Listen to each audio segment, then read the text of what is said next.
प्रिय मित्रों, भविष्य दर्शन चैनल में आपका हार्दिक स्वागत है।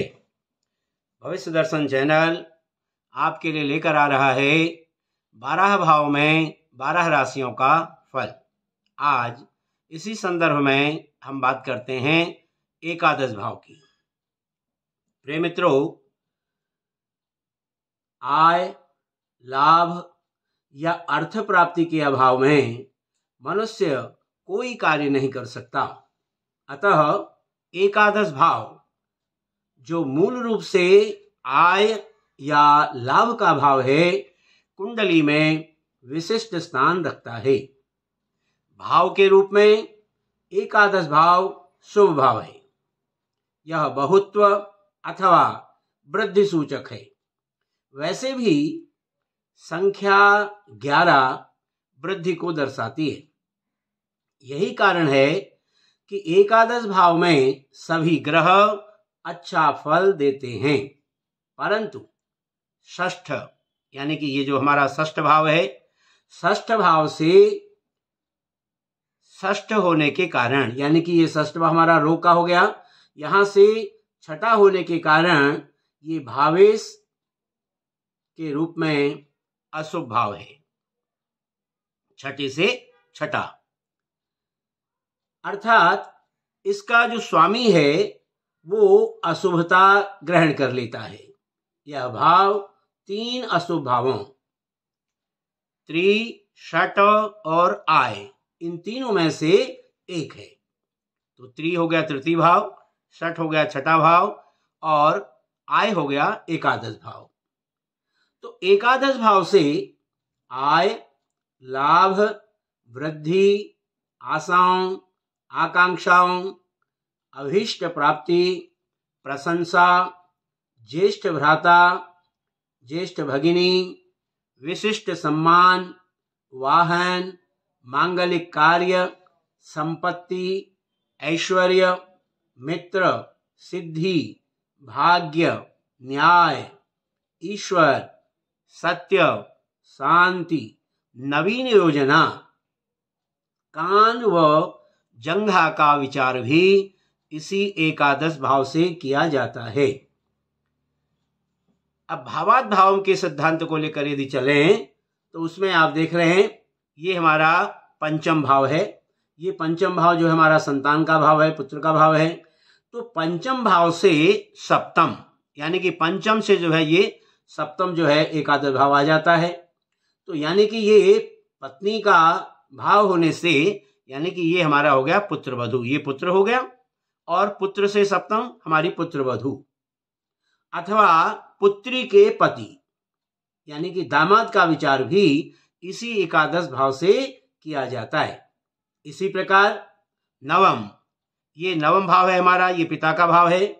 तो नवम भाव से तृतीय होने के कारण, यानी तीसरा भाव जैसे हमारा ये भ्रातृभाव होता है, तो नवम भाव पिता का हो गया। पिता से तीसरा भाव जो है हमारे पिता के भाई का, यानी कि इस प्रकार से अर्थात चाचा व बुआ आदि, चाहे आप भाई समझें या बहन समझें, तो चाचा और बुआ आदि का विचार भी इसी एकादश भाव से किया जाता है। दूसरी बात, अब ये देखिए ये चतुर्थ भाव है हमारा माता का। तो चतुर्थ भाव यानी कि माता के भाव से अष्टम भाव होने के कारण, ये यहां से यदि हम गिनती करते हैं 1 2 3 4 5 6 7 और 8, तो आठवां भाव जो है हमारा ये अष्टम भाव आयु का भाव हो जाता है। तो ऐसे इस तरह से माता की आयु के संबंध में भी हम इसी प्रकार से माता की आयु का विचार भी इसी एकादश भाव से किया जाता है। अब उसी प्रकार मतांतर से दसम भाव, कोई यहाँ पर दसम भाव पिता का मानते हैं। तो दसम भाव पिता का मानने के कारण, दसम से द्वितीय होने के कारण ये एकादश भाव से पिता की धन का विचार भी किया जाता है। तो इस तरह से एकादश भाव में यहां पर आप देख रहे हैं तो विभिन्न राशियों की सामान्य स्थिति के बारे में हमने यहां पर विचार किया। एकादश भाव हमारा आय का भाव हुआ। यदि पंचम भाव से देखा तो पुत्र वधू का या दामाद का भाव भी आ जाता है। और यदि हम नवम भाव से पिता के भाव से देखते हैं तो पिता के भाई यानी कि चाचा या बुआ आदि का विचार भी हम इसी भाव से करते हैं।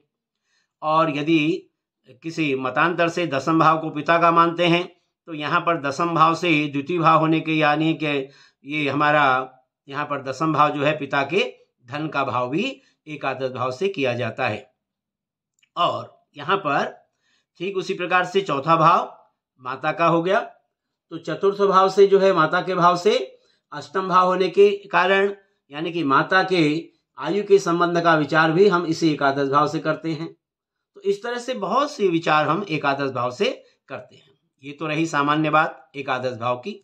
अब हम बात करते हैं कि एकादश भाव में मेष राशि से लेकर के मीन राशि तक जो विभिन्न राशियां इस एकादश भाव में विद्यमान होती हैं वो जातक के जीवन में किस प्रकार का प्रभाव डालती हैं, आज इसी पर अब हम बात करेंगे। सबसे पहले हम बात करते हैं यहाँ पर मेष एकादश भाव में मेष राशि की, यानी कि जिस जातक का जन्म मिथुन लग्न में होगा उसकी एकादश भाव में मेष राशि आ जाएगी। जैसे यहाँ देख रहे हैं आप, मिथुन, कर्क, सिंह, कन्या, तुला, वृश्चिक, धनु, मकर, कुंभ, मीन और मेष। तो इस तरह से एकादश भाव में जब मेष राशि होती है यानी कि मिथुन लग्न का जो जातक होगा उसके एकादश भाव में मेष राशि होगी। तो ऐसा जो जातक है वो बड़ा परिश्रमी होता है। आय के अनेक साधन ऐसे जातक के पास होते हैं। प्रायः ज्येष्ठ भ्राता का अभाव या असहयोग की शून्यता ऐसे जातक के साथ होती है। सही निर्णय लेने की क्षमता इस जातक के अंदर होती है। योग्यता के बल पर ऐसा जातक अपनी उन्नति करता है। राज्य से लाभ हिंसक भावनापूर्ण प्राय होता है। यदि अब हम देख रहे हैं कि मिथुन लग्नस्थ मंगल यानी यहाँ पर मिथुन लग्न में यदि मंगल जो है चंद्रमा को यदि देखे तो ऐसा जातक कुंडली में यदि ऐसा योग हो तो मिथुन लग्न में मंगल हो और वो मंगल जो है चंद्रमा को देखे, जैसे मिथुन लग्न से मंगल की जो दृष्टि होती है वो चौथे पे होती है, सातवें पे होती है और आठवें पे होती है। तो यहाँ पे यानी कि चौथे भाव में उसका चंद्रमा बैठा हो या सातवें में चंद्रमा हो या आठवें में चंद्रमा हो, तो ऐसी स्थिति में ऐसे जातक को वो जातक जो होता है बड़ा हिंसा प्रिय हो जाता है। चोट का भय ऐसे जातक को बना रहता है। और यदि बुध जो है वो एकादश में यानी कि लग्नेश जो है यदि वो एकादश भाव में चला जाता है और मकर का मंगल जो है यदि अष्टम में होता है तो ऐसा जातक जो होता है वो डाकू और लुटेरा भी बन जाता है। ये योग जो है एकादश भाव में मेष राशि के होने से इस प्रकार की स्थिति बन जाती है। अब बात करते हैं हम एकादश भाव में वृषभ राशि की। जिस जातक के जन्म के समय यानी कि कर्क लग्न में जिसका जन्म होगा उसकी एकादश भाव में वृषभ राशि आ जाएगी। तो ऐसा जो जातक है वो ऊंचे लोगों से मित्रता रखने वाला होता है। ऐसे जातक को स्त्रियों से लाभ मिलता है। अपनी आय की वृद्धि के लिए हमेशा तत्पर रहता है। लेकिन ऐसे जातक को परिश्रम की तुलना में लाभ कम ही मिल पाता है। यदि ऐसे जातक की स्थिति में यानी कि कर्क लग्न के जातक की स्थिति में द्वादश भाव में राहु शुक्र यहाँ पर विद्यमान हो द्वादश भाव में, तो ऐसा जातक प्रायः अधिक कामुक भी हो जाता है। और ऐसे जातक को भाइयों से उसके संबंध जो है वो सामान्य बने रहते हैं। अब बात करते हैं एकादश भाव में मिथुन राशि की, यानी कि जिस जातक का जन्म सिंह लग्न में होगा उसके एकादश भाव में मिथुन राशि होगी। तो ऐसा जातक प्रायः बड़ा सहनशील होता है, सावधान तथा समय को पहचानने वाला होता है। लेकिन ऐसे जातक की कुंडली में यानी कि सिंह लग्न वाले जातक की कुंडली में यदि बुध जो है बली हो तो ऐसे जातक को धन की प्राप्ति होती है। ऐसा जातक स्त्रियों में लोकप्रिय होता है। परिश्रम की तुलना में ऐसे जातक को कम आय मिल पाती है। कार्यों में बाधा होती है। व्यापार में ऐसे जातक को अधिक लाभ मिलता है। अब बात करते हैं यहाँ पर कर्क राशि की। जिस जातक का जन्म कन्या लग्न में होगा उस जातक को यानी कि एकादश भाव में कर्क राशि होगी। तो कर्क राशि वाला जातक जो है बड़ा भावुक होता है, सच्चा मित्र होता है, बड़े दृढ़ विचारों वाला होता है, भाग्यवान होता है। ऐसे जातक को लॉटरी से धन मिलने की पूरी संभावना बनी होती है। बड़ा महत्वाकांक्षी होता है और इसका जो गृहस्थ है वो एक आदर्श रूप प्रस्तुत करता है। यानी कि ऐसी स्थिति में यदि कर्क लग्न वाले कुंडली में कर्क राशि का स्वामी है चंद्रमा, तो यदि चंद्रमा जो है कुंडली में बली हो तो ऐसा जातक जो है बड़ा धनी होता है और ऐसे जातक के जीवन में बड़ी बहनों की संख्या अधिक होती है। और यदि कर्क लग्न वाली कुंडली में चंद्रमा यदि कुंडली में निर्बल हो जाए तो ऐसी स्थिति में बड़ी बहनों व माता के लिए जो है ऐसा जातक शुभ नहीं रहता है। अब बात करते हैं यानी कि तुला लग्न की। यानी कि जिस जातक का जन्म तुला लग्न में होता है तो उसके एकादश भाव में आ जाती है सिंह राशि। तो सिंह राशि एकादश भाव में होने से यदि सूर्य जो है ऐसे जातक की कुंडली में बली हो या उच्च का हो या मित्रों से मित्र दृष्टि से हो या फिर शुभ ग्रहों से दृष्ट हो, युति संबंध उसका शुभ हो, ऐसी स्थिति में जातक को राज्य से सम्मान की प्राप्ति होती है। धन, बड़े भाई व माता का दीर्घकालीन सुख जो है ऐसे जातक को अपने जीवन में मिलता है। और यदि कुंडली में सूर्य निर्बल हो जाए या पापाक्रांत हो, पाप पीड़ित हो जाए तो ऐसी स्थिति में उसकी पत्नी को उदर दर्द की संभावना ज्यादा बनी रहती है।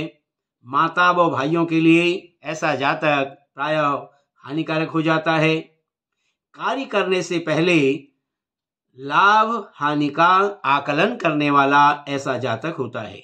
बड़ा नम्र होता है, श्रम की महत्ता को मानने वाला होता है, अनावश्यक व्यय से अत्यंत दूर रहने वाला होता है और श्रम के बल पर ही ऐसा जातक अपने जीवन में उन्नति करता है।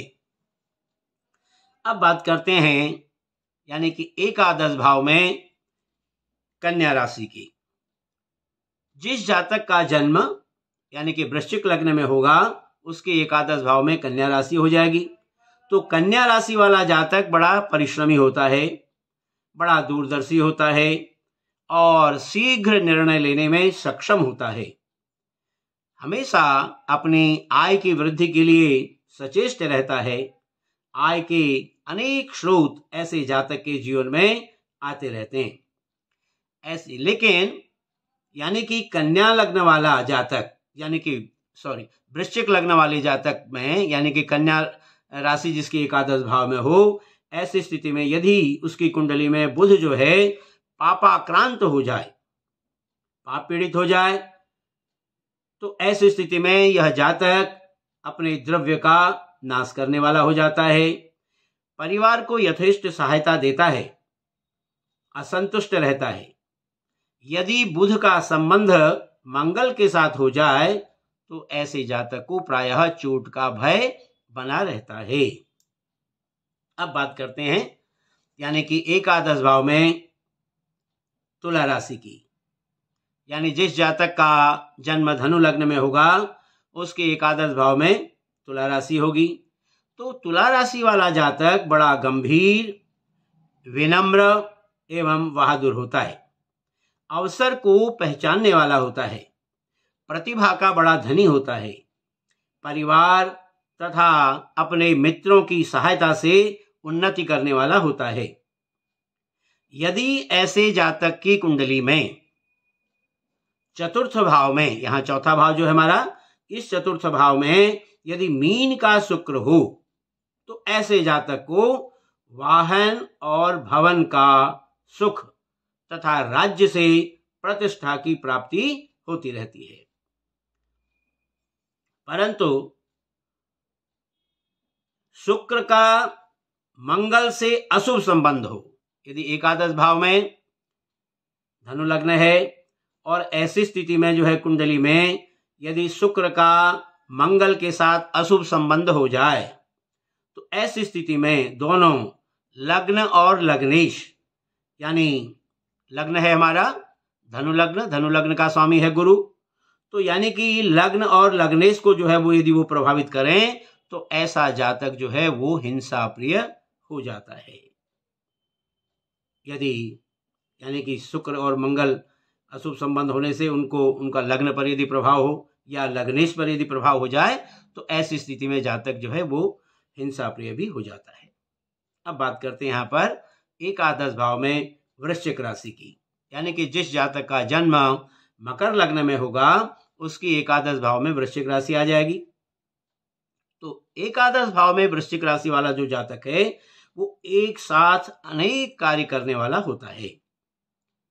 कृषि से लाभ मिलता है इसको, यदि ये कृषि का कार्य करे, कृषि से संबंधित व्यवसाय का कार्य करे तो इसको उसमें लाभ की प्राप्ति होगी। सही समय पर यह कार्य करने वाला होता है।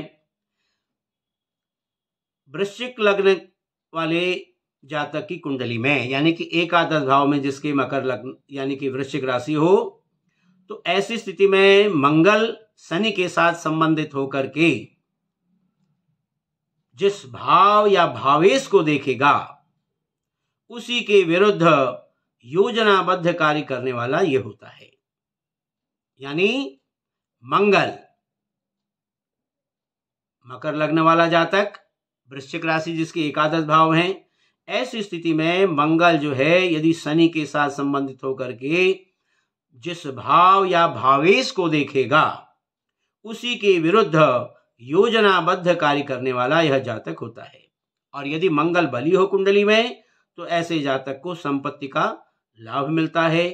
ऐसा जातक राजनीति में बड़ा पटु होता है लेकिन बदले की भावना से युक्त होता है। ऐसे जातक के अंदर बदले की भावना बहुत आ जाती है।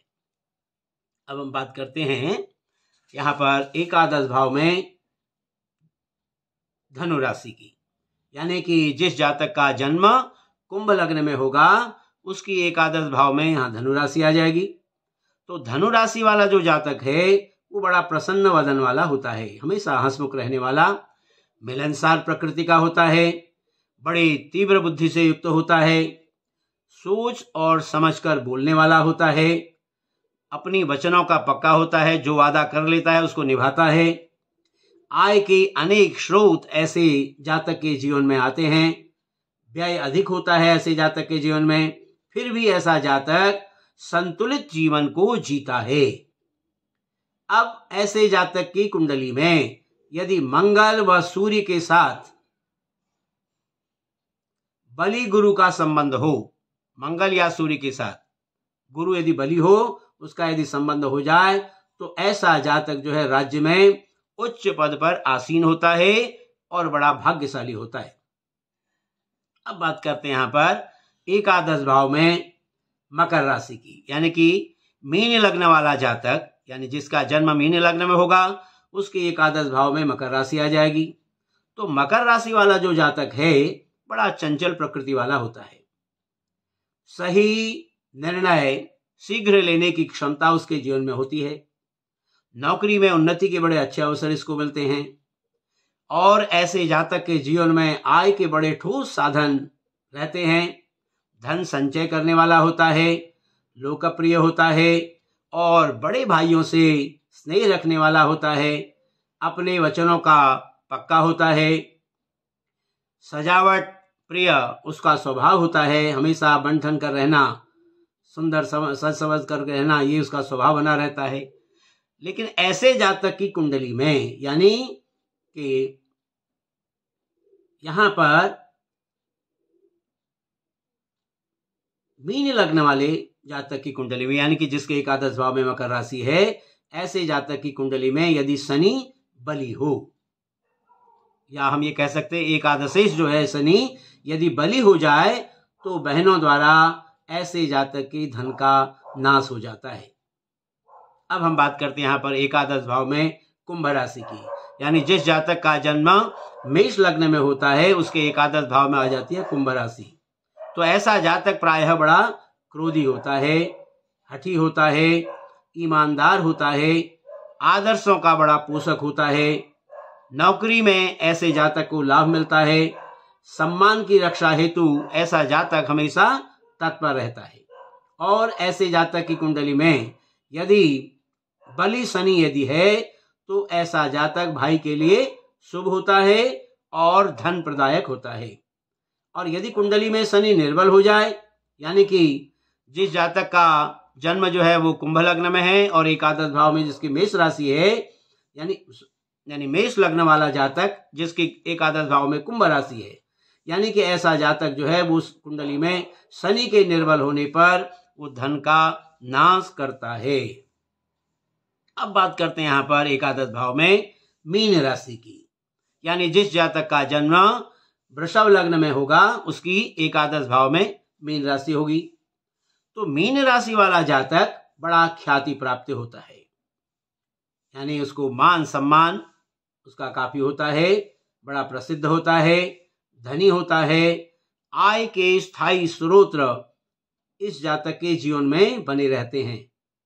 बड़ा सात्विक वो सादा जीवन व्यतीत करने वाला होता है, बड़े उच्च विचारों वाला होता है। संकट की घड़ी में अपनी प्रतिभा का प्रयोग करके संकट से उबरने वाला होता है। बड़े मौलिक विचार वाला होता है, वैज्ञानिक होता है, गायक या लेखक होता है।